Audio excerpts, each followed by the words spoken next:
we have to change that music. That is just far too calm for the fire monkey. Yeah, Fire we monkey need being something Debbie that Stone. screams. Yeah, no, Like, we need to actually. Well, I have monkey music. I'm going to start playing that every time. You know what? It's true. She's going to have monkey music from now on. That's it. uh-oh. She has her own music. Debbie Stone is back on the show. She's a travel writer, world traveler, been to like almost every country, right? And she does have the name Fire Monkey, and that was bestowed upon her when she was in Bhutan. I believe it was in Bhutan where she got that name, and she said it on the show, and it's never left. And she That's is an it. awesome, awesome person. We actually got to meet her this time last year when we went to Santa Fe.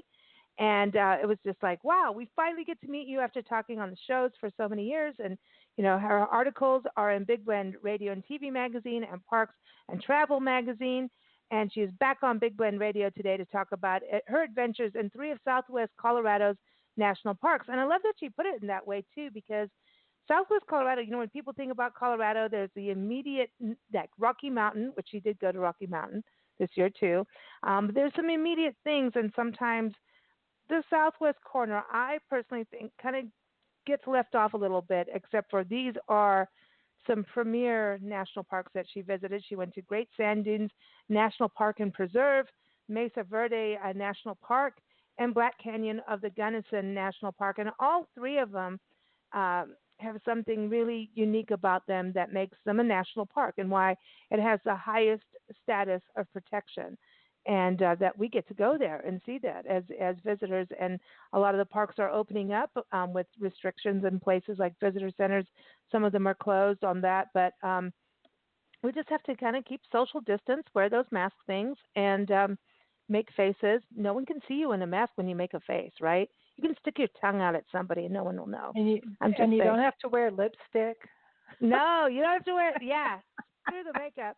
But anyway, her Exactly. article is up right now on nationalparktraveling.com and will be featured in the upcoming issue of Parks and Travel magazine. But welcome back, Fire Monkey, Debbie Stone. How are you? I'm doing well. How are you ladies doing? We're good. Well, we're just full of the joys of spring. We've been reading, Yeah.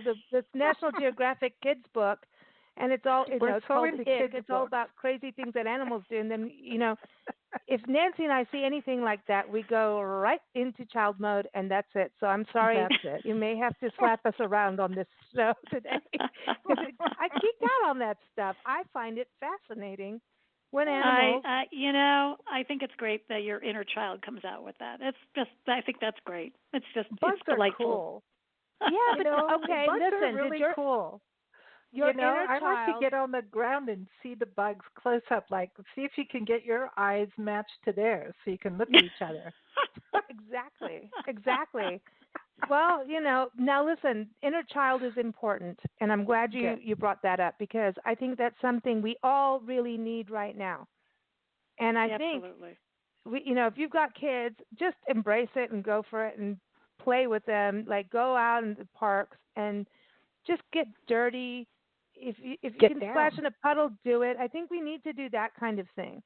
Obviously, be Mhm. careful because of the COVID thing, but when you were at Great Sand Dunes National Park, the tallest sand dunes, did your inner child just go like, dude, I'm gonna go down? You can get on a piece of cardboard and go down the biggest dunes in the country. I mean, Absolutely. yeah. I think it's such a great place because I think right now for this new normal that's going on, you can socially distance so well at Great Sand Dunes.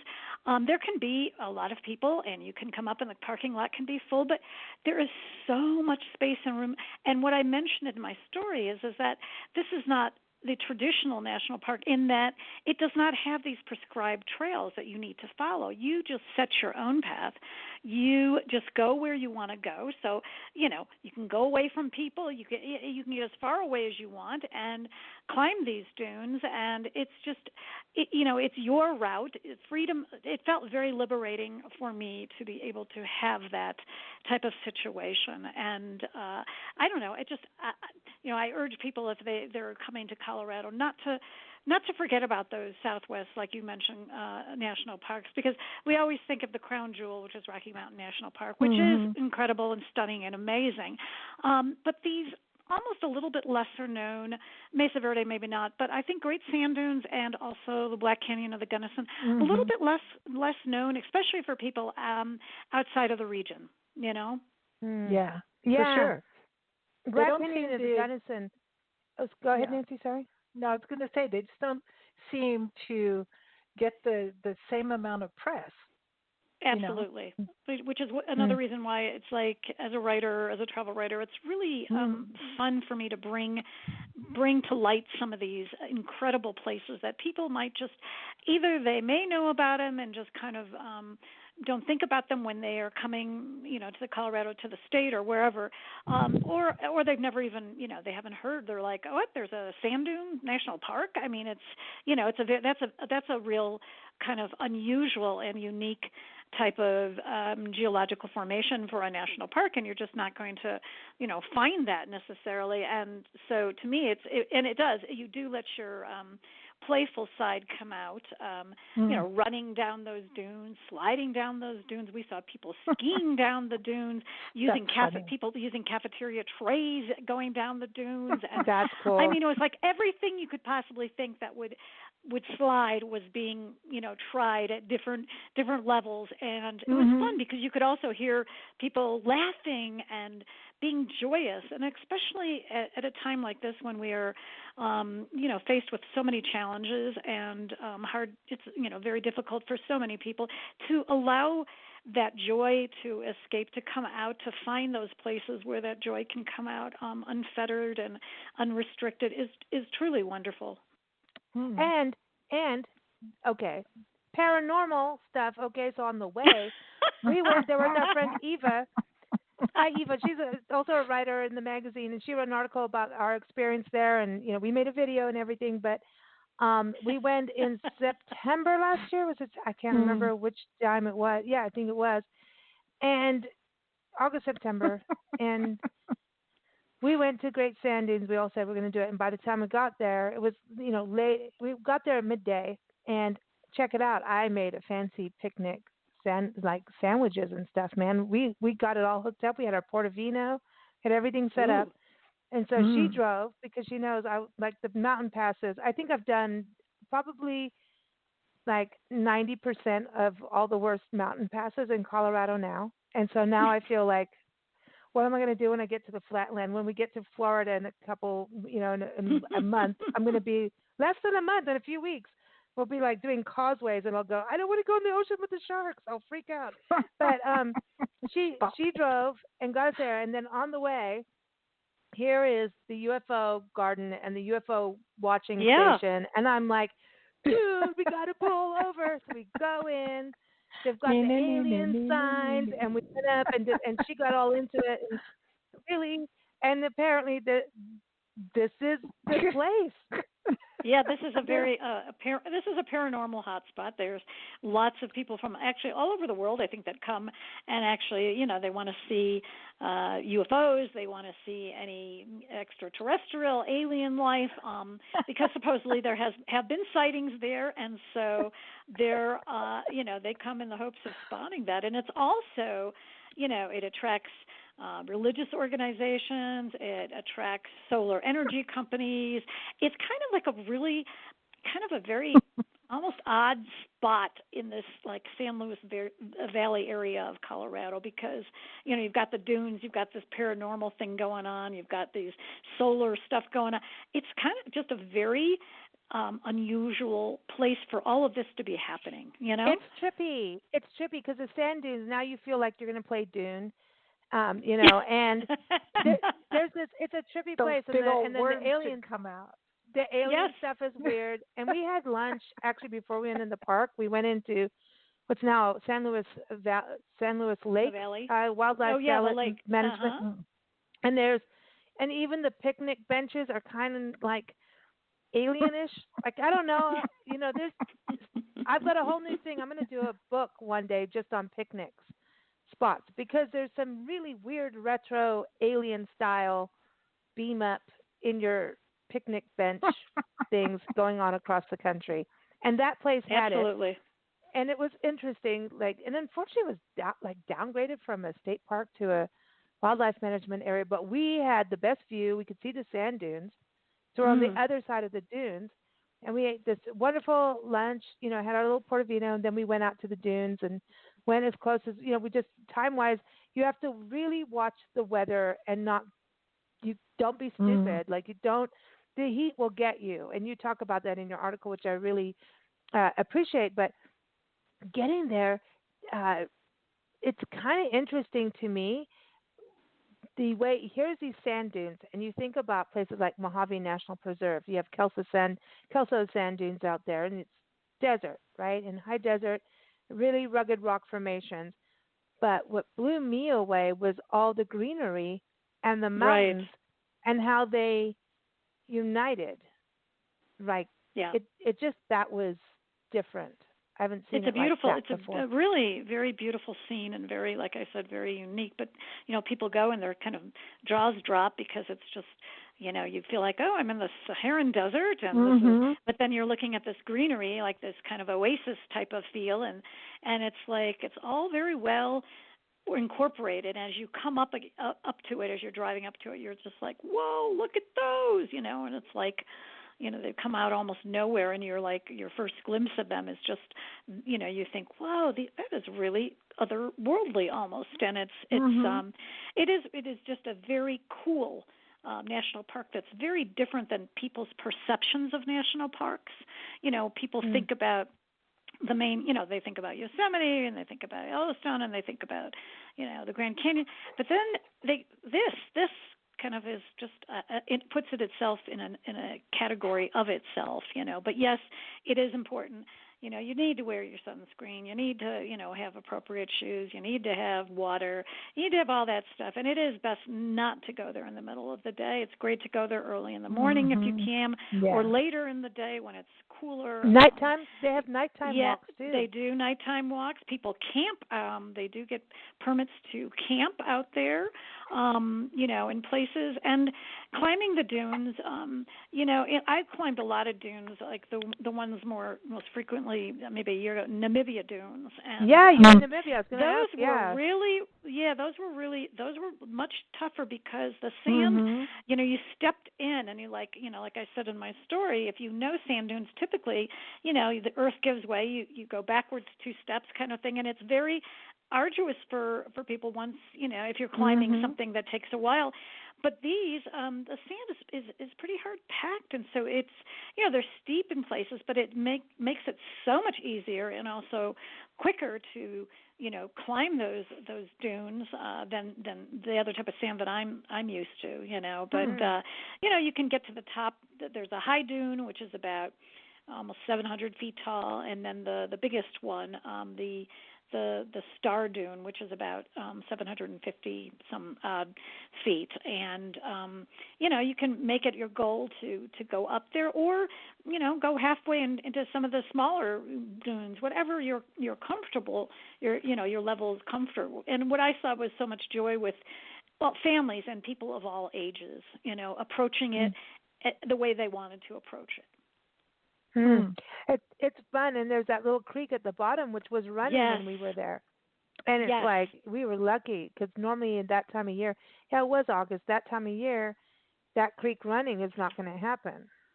You Right, the know? Medano Creek, but it's such Yeah. a nice place to wade in and to kind of walk around, and you see sometimes families with little kids who are enjoying that kind of little place to hang out, and it's just either cool yourself off before or after, and it's just yeah, it's a nice treat. It really is just a lovely place. And everyone, in regard to lodging and everything, it's a little different out there. It's kind of a remote, out of the way. You are in the heart of the Sangre de Cristo National Heritage Area too, and you're out there, which is kind of cool. And it does that butts up into South Park, which you go through to get to the next destination, which is the Black Canyon of the Gunnison National Park, and that we went through there on our way last year. Yeah, it was early September on our way to Yuma. Mm. We did. When Nancy and I said, okay, we're going to Yuma, but we're going to leave. We left here in Florence like what 10, 11, and we had to take our friend's garbage can in because there's a bear that roams these Mhm. this neighborhood. So once we knew that was done, we headed out and we said we're just going to take our time and kind of car camp. And we thought maybe that would be where we were going to do, but that's not what we did. We car camped outside of Petrified Forest National Park, and that was interesting because we woke up next to a dinosaur. But I like it. it's a whole other story. But Black Canyon of the Gunnison, we went through Curacante National Recreation Area, which is spread out all on Highway 50. And Yeah. I want to write a book on Highway 50. We've now done it from Carson City to pass through all through Kansas. I mean, all over. We're almost there. I'm going to finish it. But that was really amazing. The water and the rock formation. No, it's And incredible. then And they have the pinnacles there, which is amazing. Mhm. Just beautiful. Oh, right, Beautiful. the pinnacles you got to see there. Yep. Yes. Yep. We saw it Yep. again. This year we Mhm. came back down from Colorado, the wine country up in Palisade. We did the Grand Mesa, the largest flat top mesa in the world. Did that whole thing. Came down. I mean, tons of little lakes, snow and everything, and dropped down into Curacao from this other like viewpoint where I mean it's like you can see the San Juan Mountains and snow, and it's like what? And then we dropped down into where the pinnacles were, and it was really magical. And we did Black Canyon of the Gunnison from there, from the North Rim. You go down on this dirt road, and it was all I'm going to say. Like we did the South Rim, you did far more than us, but you could lose your cookies going on the edge there to take a photograph and take a look in the canyon. Do you have I any think fear, Debbie? Like, do you not like? I mean, I'm not thinking about re- all our conversations over the years of all these places you've hiked, and there's hmm. I don't know if fear is the word for it. If I do have fear, what overtakes the fear is more curiosity and kind of hmm excitement that kind of puts the fear a little bit in the back seat if I'm feeling a little apprehensive, but I'm also that other feeling, kind of the feeling of anticipation and oh my gosh, what am I going to see, or this is amazing, and pinch myself because I can't believe I'm here. Those feelings just kind of take over the other, being having fear. But I mean, I think I love canyons. I think they're phenomenal ever since I It's crazy. was down in the Grand Canyon. But this is kind of like the Grand Canyon of Colorado, and it's really a very kind of unpopulated national park. When we were there, we felt we had the park to ourselves. We saw just a few cars, and it was just, it was a pretty magical place with these incredible views. And I don't know, it's just, to me, it's a very special place. It's, for people who don't know, it's kind of, it's between Gunnison and Montrose, two little western towns. So if you're wanting to stay overnight, you stay in either one of those for relatively easy access, I think. The South Rim the South Rim is very popular. It has a wonderful drive with these incredible viewpoints where you can get out and you walk a little ways depending on each viewpoint, and you get to that overlook, which is fabulous for various parts of the canyon, whether it's to see the rocks themselves, like over the painted wall, or, for example, just seeing, just to see the river. I mean, the Gunnison River is there, and as it winds through the canyon, and there are different overlooks that give you more of the river or less of the river, and more of the walls or less of the walls, kind of thing. And at the end, there's this wonderful little nature trail, the Warner Point Nature Trail, which is really nice, a nice trail, and you get a little bit of views of the town of Delta. You get some views of some nice agricultural lands from up above, and then, of course, at the end, you get this great view of the canyon. But along the way, you're going through these great, woodland areas and a lot of pinyon pine and juniper. It's very nice. It's magical. Yes. I think one of the things is when you see like a rock fall, you can see down at the bottom of the canyon, here's a bunch of rocks, and you can see that the major one that fell, you can see where it used to be up at the top. Sometimes you can put the puzzle Right. pieces together, and you can see that. So you think, wow, man, what if you'd been like walking in that canyon or Mm. somewhere when that Well, there, you know, happened? there's You there's know, this canyon is also known, parts of it, for rock climbers. mhm, Fairly experienced climbers go there for the challenge, and sometimes you can spot them if you're lucky. mm, It's also, I think, it's just a kind of it's just a visually stunning place. I love seeing some of the walls that they have these like veins through them almost, right, and Yeah. yeah, like pink little veins, mhm, caused by minerals and things. But it's just I love the colors. I love the different layers of a canyon, that you can see. When you've got a good viewpoint of being able to see those different layers, like the Grand Canyon. And Mhm. then it's nice if you take the road that goes, down. It's the East Portal Road, but you can go down to the bottom, and get to the river and That's what hang out I down there. so wanted to do. I am so jealous mm, about that because you look down and it has that like deep green, that green Yes, that is mhm, just like beautiful. Yeah, whoa, whoa, yeah. that is like that's deep, that's like mhm. magic land, right? And we Oh, it's so wanted it. gorgeous. We were so late in the day, and then Yeah. had to do the $1 million highway thing. That don't do that at night, people. It's No, not that's not. fun. No, that is not good to do at night. Yeah, we drove from here. Seriously. We did Mm, Kirsanti, Gunnison, bad plan. Ouray down then from there at night through Shiprock, through Gallup to Painted Forest National Park. Oh Don't do God, that no, ever. no, Don't do no, it in the no. daylight maybe, but no, it's too much. But and we really had to pee the whole way. No, it's also very convenient. Oh, this is a No, TMI situation. I know. Sorry, it was just one of those rough drives. But anyway, but it It's just like really was. sometimes you're just like, where's a tree for God's sake? Yeah, I know. yeah, Please give yeah. me a tree, give me a rock, a cactus at this point would And be then you great. get down to just give me a little plant. I don't care Yeah, if it's little Something, bush, a little bush. Yes. something.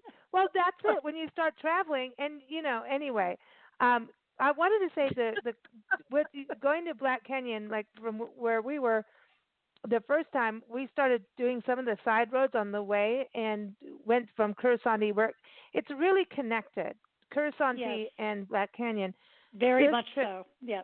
this mm, year, when we went from the Grand Mesa down here, and we didn't even expect to do the Black Canyon. We saw the sign, and there were two sandhill cranes right, right. and Oh, Ooh. so cool. we're like, well, there's your sign, We're going. and we couldn't believe it. It's like, and there are specific ones here that they're trying to maintain land for them to land here every year. Right. The Great Sandhill Crane, the Such Colorado beautiful Great bird. Sandhill Crane, and we're like, no Mm, way. And I literally stopped in the highway to photograph them. I'm like, I'm going to get in trouble. Went out on the dirt road, got there, mhm. and this area was a little, and it's kind of like I've, in a way, Grand Canyon, the South Rim is the popular, and the North is, Right. Less. and Yeah. North Yeah. is amazing. And oh, I'm so sad about the fires on the North Rim this year. Oh. Oh, The North Rim of the Grand Canyon, people, that is like mad. That talk about magic. We went there with all these butterflies in mm, the meadow, that's amazing. everywhere. Yes. I just wanted to get out and in the meadow, but yeah, there's a thing there with the North Rim too. That is, they've got all this restoration that they're doing, and all this habitat, like all these plants and flowers I have never seen before. And it's very Mm. interesting. It's kind of like being on the meteor crater, where they're like Mhm. different sizes because they're up in a really windy, high elevation, Right. dry, and these plants are like, I'm surviving and I'm Yeah. thriving. Yeah. Like, watch Yeah. me. And it's amazing looking at, like, there's these different species. So I thought it was really, I want to go back really bad and like camp out there. But if you go from the Grand Mesa, I think it's 90 or 92, the highway, I can't remember. But if you go from the North Rim, but you do Curasanti after that, so you go Mhm. south of that Right. and you head down to 50, you will start to see how the whole canyon works. So to me, you've got to do the whole thing, which we haven't. But that was that trip. I realized just how grand the Black Canyon is, because all through Curacante, you'll see places in there that will blow your mind even more than in Black Canyon. Actually, there's just yeah, it's I don't. People go to the Grand Canyon and they do the Moab and all that, right? But and arches and everything. Honestly, this is one of those parks that Yes. you're missing Yes. if you haven't been there. You're I, missing it. and I think that it is like this very it is called the Black Canyon for a reason because it's Mhm. a very narrow and steep canyon, and the sun doesn't get in there. Does just gets in there for just a very little short time each day. So, sometimes you're getting a lot of shadows in there, and it appears very it just appears dark. It appears sometimes foreboding or forbidding, whatever, and you understand where that name came from. So, but once again, it is one of those kind of a little bit just not known as much as these other national parks are, and yet it is just, I don't know, to me it's another stunning place. Mm. I love that you're going out there and traveling still. We've been, Absolutely. part of this where the change has happened. It's the change, the COVID change. Yeah. Um, Yeah. No, and it's the and truth. and everyone's reacting in different ways. And you went into full fire monkey immediately and said, I'll behave, Yeah. I'll be clean, Yep. I'm going to quarantine while we all have to do the immediate thing, but I'm going to go out and I'm just going to change my plans. And Nancy and I both were talking about that. It's like you just were like, no, I'm going to do this. And I think it's great because you're doing it with this sensibility too. Any tips for everybody that is out there? Because road tripping is going to be all time high now. It's already happening. Any tips Yeah. for those traveling out? Well, I think for me personally, um, I adore nature. I love Mm. hiking. I like wildlife. I love the geological sites and all of that. And for for for me, that's not a big change when I'm on the road, so to speak.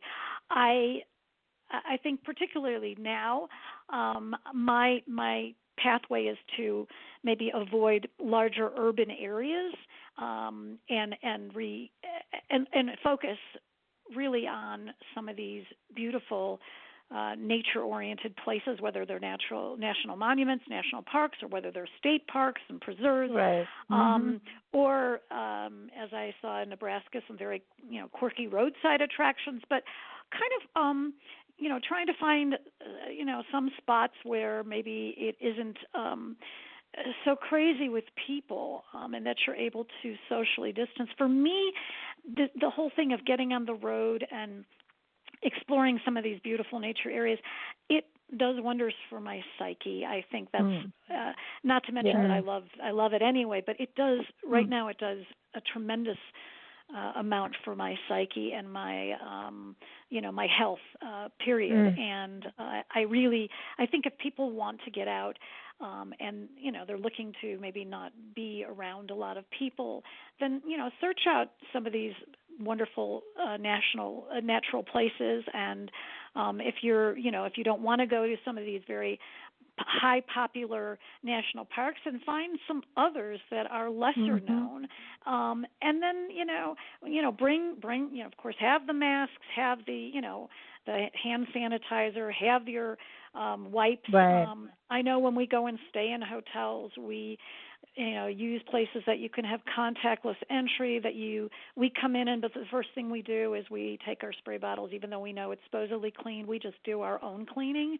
And so we Yeah. Mhm. spray down and wipe down every possible touchable surface in the room. And then basically we really don't see anybody. I mean, we're in and out of our room, and we don't we're not looking to mingle, we're not looking to hang out in the lobby, and we just do our own thing. We bring stuff in a cooler for breakfast, for lunch, And then for dinner, we find a place we can take out food and eat at a nearby park. Find a place, a patio, and so we've become very creative in that. But it's also given us, I don't know, you get freedom and flexibility. I think you of all people, you gals know what kind of liberating feeling it gives you. Yeah. I mean, I think it's great. And don't do housekeeping if you don't have to. Oh, absolutely not. Most places will tell you they don't do it, and if you want clean towels, you just ask, and they'll drop them off. Exactly. Exactly. Don't do any of that stuff. No. Yeah. Nobody enters the room. Yeah. Yeah. Don't tax them more than hotels right now. I mean, the country is. I mean the world, but the country. Just we're speaking on national parks here in America. The country is having a hard time, and we want to support these businesses as much as we possibly can. And Absolutely. They've had to make all these changes, so sometimes things are going to be slower. You know what? So what? Be patient. You know what? Be patient. Vacation. Who cares? You know what I mean?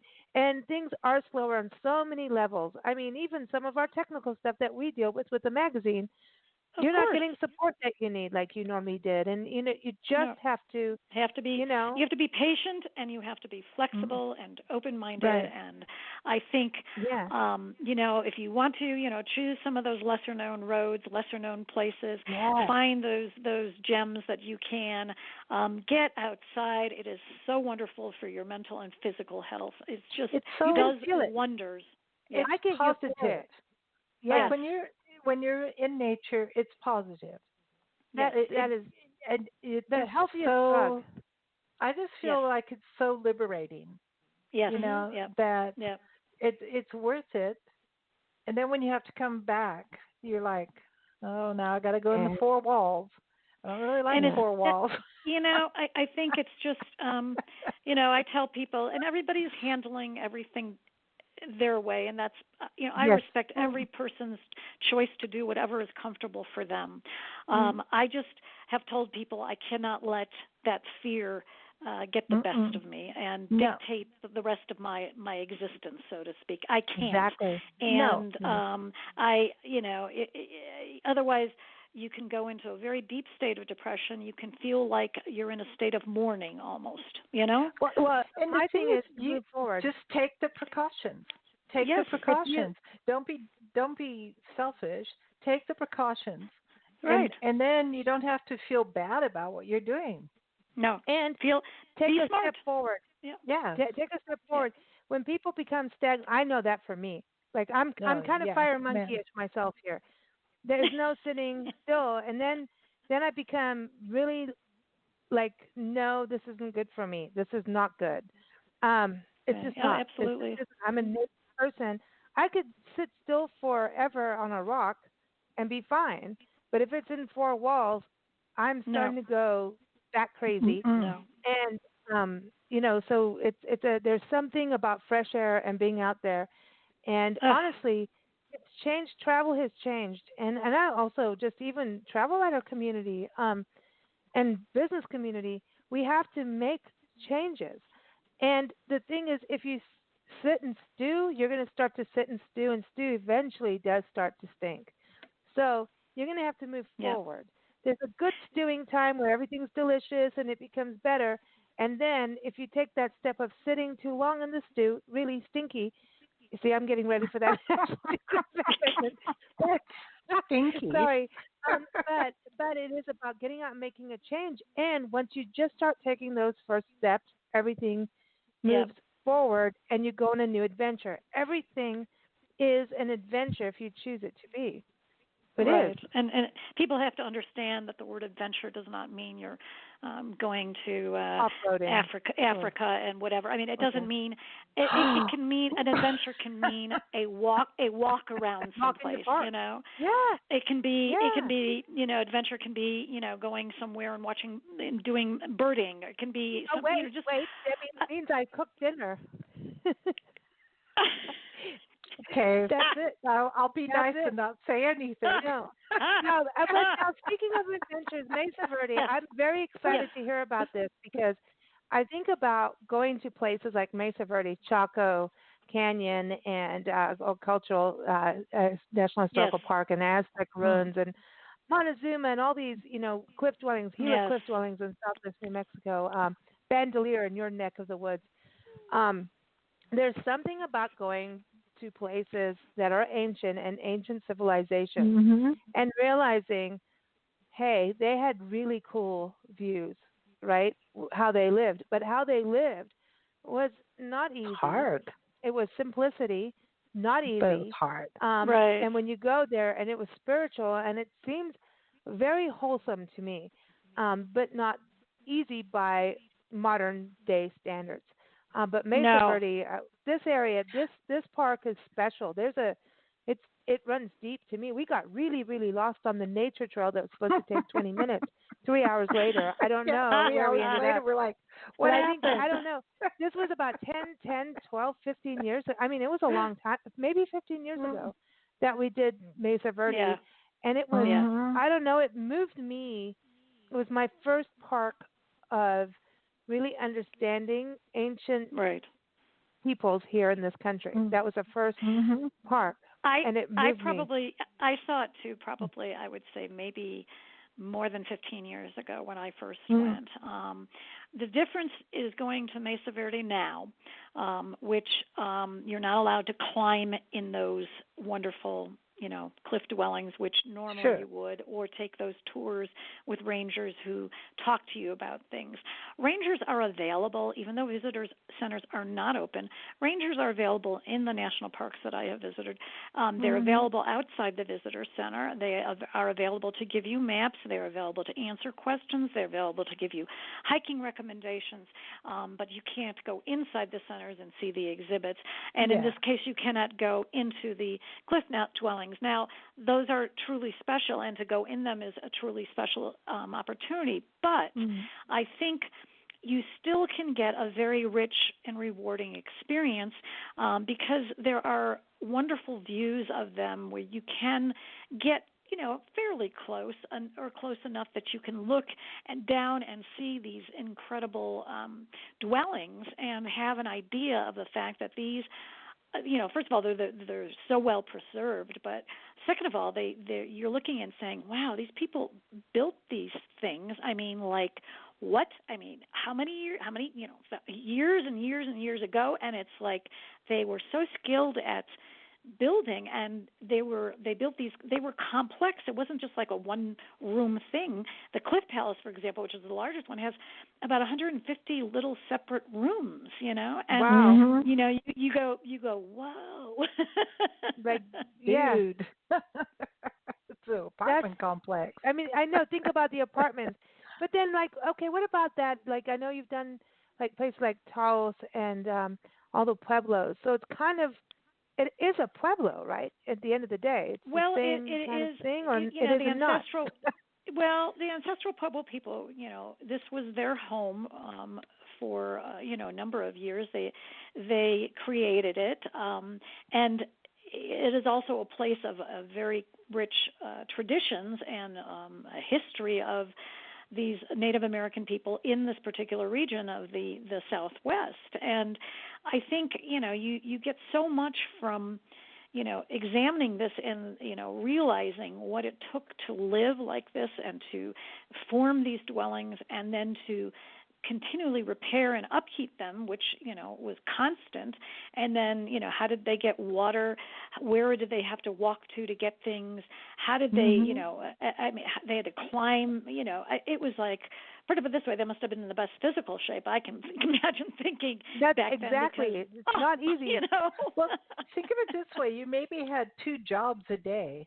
Like one was go get some water. It'll take you 4 hours, and then you had another job like go light the fire. It's going to take you another two, and you're done. As Yeah, opposed to what we do all day long, which is like here's 15,000 things you have to do in one day, and you don't but even get up. exactly. And you think to yourself, Yeah. I mean, in this place of all places, it has, I think it's nearly 5,000 sites, including 600 of these cliff dwellings. And then also you can see the pit houses, which go way Mhm. back. Those are the early formations way back from Yeah. around AD 550, and these were these kind of above ground, basically pit houses that were built, in the ground, and there's also religious structures that you can see, and to me, and there's this great place, this incredible Mesa Top building called Sun Temple, and so you see the kivas, you see where the people worshipped, and so there's so much rich culture, and if you get the little brochures that you can get at the visitor center along the way, you can read about things and understand what it is that you're seeing, so you have a clearer idea of how things were created, when they were created, and you have to understand that this was back in the late 1200s, basically, where It's amazing. this is when it kind of came to its end. It was in that kind of late 1200s. There's about 1270s, and they really don't know exactly what caused the people to leave and to go south. And that it was deserted by 1300, I think is what they said, and they don't know if it was drought, crop failures, weather. Things were, or maybe there was some sort of, the animals were depleted, people, or social problems. They got a new president. Political issues, whatever. Yeah, well put, Debbie. No, but I was going to say, at the same time, no, because it's interesting. Go down to like Tonto National Monument. The same thing. I think it's the Salado people. They also they're like boom, they vanished, and then the Hohokam areas down like Gila Bend area of Arizona. Right. They're trying to make that into a whole other national monument, like Gila Bend, Painted Rock Petroglyph site, which I really hope there's like that is like the cultural crossroads. Like every time I go there, like how many just migrations and expeditions went through there and lifestyles. Not so many people living there as much because the water source. Well, the water source was there. That's what there's a agua caliente around there. So it's just to me, it's interesting because the people kept moving, and I do wonder if it's about climate, or are they just nomadic? Are they like us? They like to keep traveling and going on to a new place. Well, food supply. We've done this for a few years. We're done. Let's move on. I don't know, but it's also interesting because they farmed. They all watching their farming technique is amazing. I think it's like food supply is a big deal, and weather, because maybe you get the 7-year drought things that we get in this country.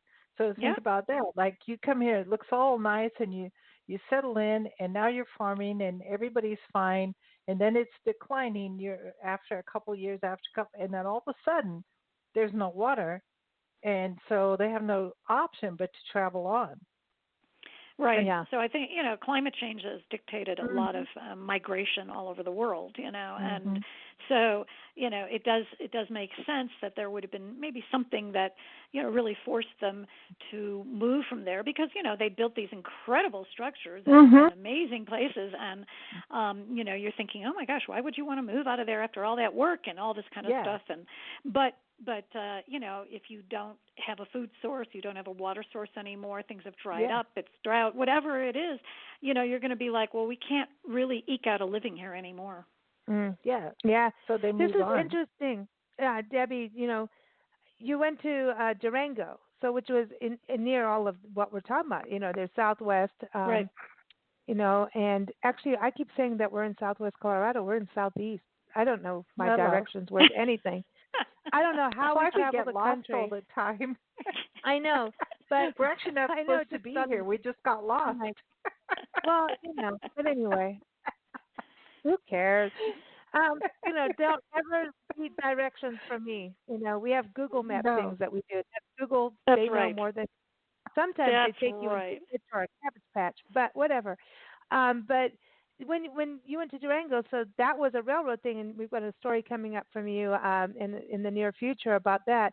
So that was a railroad. So it's kind of interesting going like from Mesa Verde, here's this ancient civilization to hey, we got the trains, and now we're going to change everything. When you have Right. those Yes.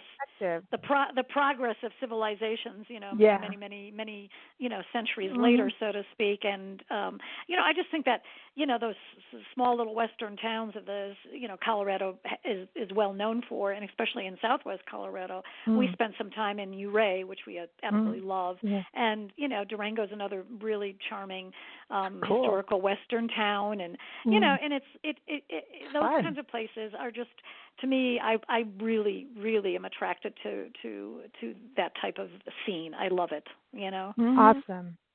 That's awesome. No, it's Well, cool.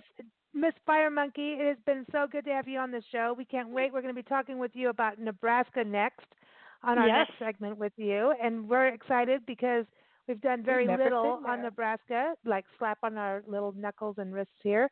So very excited about that. We've done Mhm. some shows. We have done some interesting shows on Native American culture for Mhm. Nebraska. So we have done some, but we can't wait to chat with you and hear about your adventures there. So everybody stay tuned for that. But in the meantime, Fire Monkey, which Debbie Stone is her real name. I know that is. You can go get her article right now if you go to nationalparktraveling.com, and it'll be in the next issue of Parks and Travel magazine as well. You can read Debbie's articles on nationalparktraveling.com, and also if you go to blendradioandtv.com. So thank you so much, Fire Monkey. Oh, well, thanks so much, ladies, as always, and I look forward to talking to you soon. Okay. Yeah, it's Awesome. fun. Here's your song. We're not going to let you go without a song. Here Oh, it is. This okay. is your song for going up the Great Sand Dunes. This is by Evren Ozan, a Native American flute player who learned from going to the Grand Canyon and bought a flute when he was Mhm. 9 years old. I'm sure we've played his music for you before. This is off of his album that he wrote. It's called Alluvia. And I know we're going to be talking about National Geographic Kids in a little bit here, a couple of minutes. He was in the National Geographic Kids magazine when he Mhm. was a kid Yeah. playing the Native American flute, and now He's he's a so pilot and talented. he's a downhill skateboarding champion, and he still goes Ooh, into schools and recreates powwows and teaches them about powwows. So here is wow. the climb from Evren Ozan. I know he's super cool. We've gone and he It, we when he have to plays the lights reconnect. go out. The lights Yeah, go we out have to. literally. Yeah, they do. He They blink channels. on and on. I don't even know how to explain that, but he does, and Mhm. it's amazing. But here it is. This is the climb, and you can keep up with Evren at ozanmusic.com. Thanks, Fire Monkey. Thank you, ladies. You take care. Bye bye. Bye.